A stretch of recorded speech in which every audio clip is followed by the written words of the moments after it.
ఆ హృదయము యెహోవా యందు సంతోషించుచున్నది.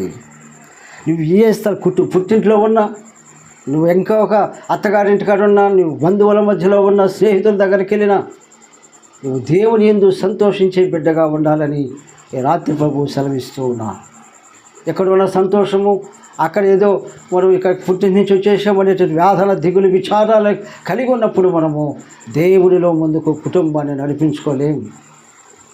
కనుక మనం ఎక్కడికైతే వెళ్తున్నామో ఆ కుటుంబమే దేవుడు నీకు రాబో దినాలలో అనుగ్రహించేటువంటి గొప్ప యోగ్యత కలిగినటువంటి కుటుంబముగా భావించినప్పుడే జీవితాంతము స్థిరమైనటువంటి బంధం, కుటుంబ బాంధవ్యం అనేది స్థిరపరచబడి హాయిగా ప్రశాంతంగా హన్నాలాగా మహానందమును అనుభవించే విధముగా ఉండగలరు. ఏ కుటుంబం, ఏ వ్యక్తి అయితే ప్రార్థనలో ఉంటారో, కన్నీటి ప్రార్థన కలిగి ఉంటారో, వాళ్ళ హృదయం ఎల్లప్పుడూ ఎన్ని కష్టాలు వచ్చినా